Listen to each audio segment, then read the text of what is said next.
படுப்பாவி சண்டாளா போயிட்டு 3 நாள்ல வரேன்னு இது வரைக்கும் ஆளே காணலையே. எங்க இருக்காரோ எப்படி இருக்காரோ? 15 நாள் ஆச்சு. இறங்கடி கீழே.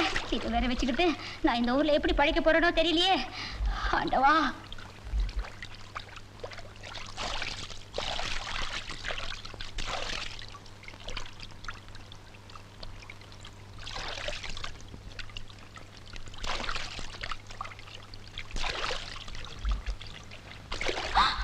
ஐயோ சாமி, அங்கடா. ஐயோ ஐயோ, என்ன எப்படி சோதிக்கிறேன்? ஐயோ, நான் என்ன செய்வேன்? அவர் இத புடி. ஏண்டி அங்க உட்கார்ந்துகிட்டு இருக்கிறது நம்ம குப்புசாமி பொண்டாட்டி மாதிரி இல்ல? ஆமா, ஏனோ அழுதுட்டு இருக்கற. பாப்பா என்னன்னு கேப்போம்.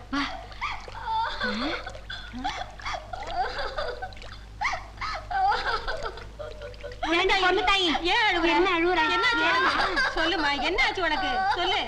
தாலி போயிடுச்சுக்கா. 15 நாள் ஆச்சுக்கா. ஏண்டி கதவு திறக்க இவ்வளவு நேரம்? மெதுவா பேசுங்க. நீ மெதுவா பேசுங்கன்னு சொல்றத பார்த்தா எவன்டா வீட்டுக்குள்ள? ஐயோ, எதுக்கு நீ மெதுவா பேசணும்? எதுக்கு நான் மெதுவா பேசணும்? நான் உன் புருஷன்டி, நான் உன் புருஷன். தொட்டு தாலி. என்னது கழுத்துல தாலியை காணோம், நெத்தியில பொட்டை காணோம். கஷ்டமா இருக்குன்னு கழட்டி வித்துட்டியா? ஐயோ, ஏன் இப்படி வாய்க்கு வந்ததெல்லாம் பேசுறேன்? நான் சொல்றத கொஞ்சம் கேளு. இந்த அநியாயத்தை நான் எதுக்கிட்டு கேட்கணும்? இப்ப ஊரை கூப்பிடுறேன், அவங்களே கேட்கிட்டு இந்த நியாயத்தை. ஐயோ, சத்தம் போட்டு காரியத்தை கெடுத்துறீங்க போல இருக்கே. கிட்ட வாங்க, காதை காட்டுங்க. அதனால நம்ம ஊர் வழக்கப்படி செத்து போன ஒத்தமீச குப்புசாமியோட பொண்டாட்டிக்கு 5 ஏக்கரா நிலமும் தங்குறதுக்கு வீடும் கொடுத்துடலாம். அவ அதை வச்சு பொழைச்சிக்க வேண்டியதுதான்.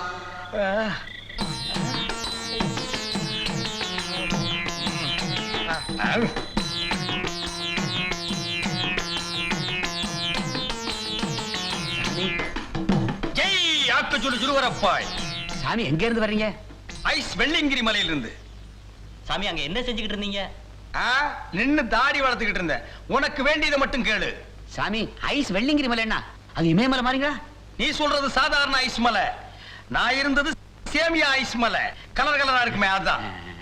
சாமி இந்த ஊருக்கு என்ன விஷயமா வந்தீங்க? இந்த ஊர்ல குப்புசாமின்னு ஒருத்தர் இருந்தானே, அவனை பாக்குறதுக்கு வந்தேன். அவர் உங்ககிட்டயும் கடை வாங்கிட்டாரா? திருப்பி வாங்க முடியாது, அவர் செத்து மாசம் 1 ஆகுது. டேய் ராமசாமி.